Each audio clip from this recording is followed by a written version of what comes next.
How are you letting metaphors persuade and influence your life? Find out now.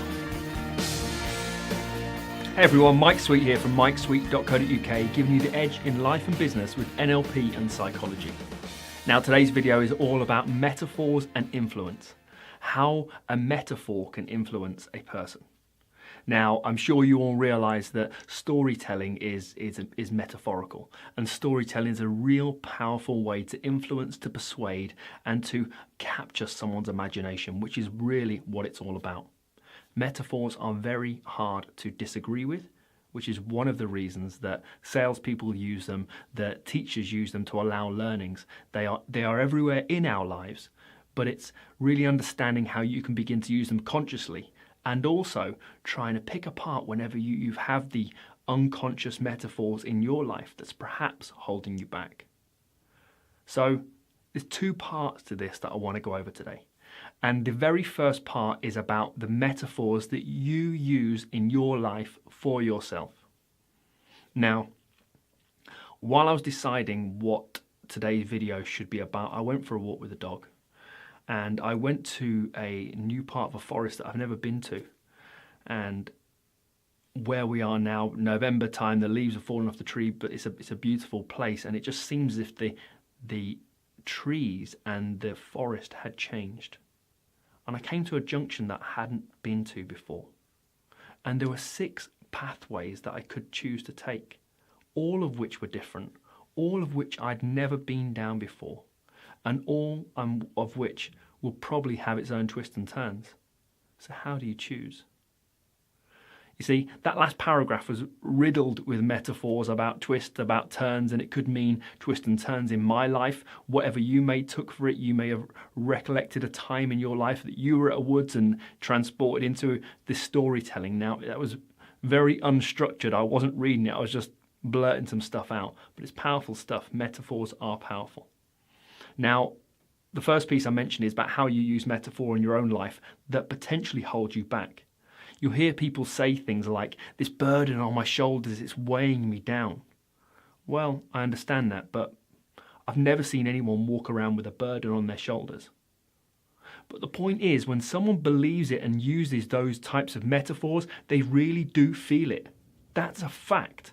You know, they begin to, as I mentioned before, metaphors are very hard to disagree with. So when you metaphorically have a burden on your back that you simply cannot get rid of, that's not going to be very helpful. Because where's it going to go? How's it going to lift?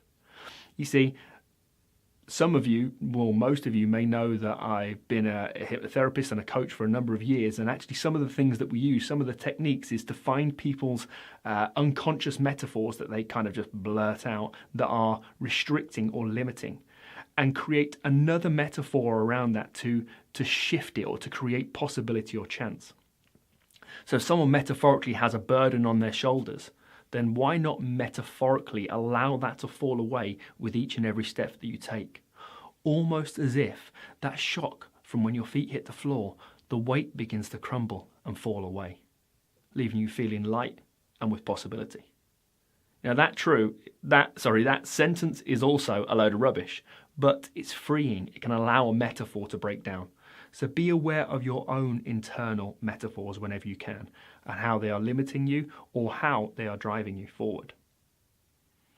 Now, the second piece about metaphors is other people's metaphors in their language. Now, this is especially useful for people in sales or in any lines of communication or influence. This is more used or more easy to use in a one-to-one level of communication or that construction where you've got 2 people talking.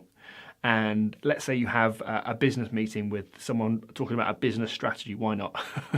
and someone says, listen, Dave, we really need to get a hold of what's going on over the next 3 months. See, it's time that we grab together everything that we need to really build our future going forward. Because where we are now, it feels as if our foundations are deep. It feels as if we've begun to build our business almost to just this first floor, this bungalow level. But what's to come is an empire, is a skyscraper. But unless we get all the parts in play, we're going to struggle. Now, if that is a type of communication that you would hear, you'd go back and think, what are the elements? What is a person constructing within that sentence that you can go back to reply with? What is the metaphor? What are the metaphors that they're using?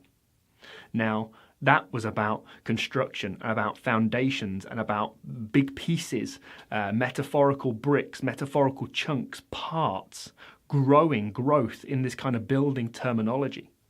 So you could go back and reply with something along that same wavelength, which can really help you connect. What you don't do is say, yeah, John, I see what you're saying there. Things have been a little bit flowy of late, and I agree that perhaps we can sit down and talk about our plans and really picture everything that we'd like to see going forward. Because there's a disconnect. There's a metaphorical disconnect. One is talking about visual pictures and seeing things in a large way. And the other person is talking about building and chunks and parts and growth and foundations and structure. To have a think how you can begin to recognize other people's metaphors and how you can adapt your language to connect with more people in more ways, to become more influential. And to connect with people. It's not just about getting what you want. It's about creating that agreement frame, and it's nice to be nice. So consider that. Now, I hope you've taken something from this brief metaphor video on how metaphor influences us and how we can influence others and create a better level of rapport and connection by matching a metaphor. Now remember, you can't learn this stuff just by watching a simple video or reading a blog or listening to a podcast. The only way is applying it. But where are you going to start? Don't know? Well, if you're not ready to do a formal training course just yet, head over to mikesweet.co.uk/sign up, pop your details in the email box, and every single week you'll be sent a small task, something very minor that you can begin to apply and learn in your business and your daily life. It's the only way to learn it. So right now, if you've got anything from this, please do like, please do share, please do comment, and please do subscribe. And you can also catch me on social media too, at Mike C. Sweet, on Facebook, on Instagram, and on Twitter. So let's get connected. Speak soon. Bye for now.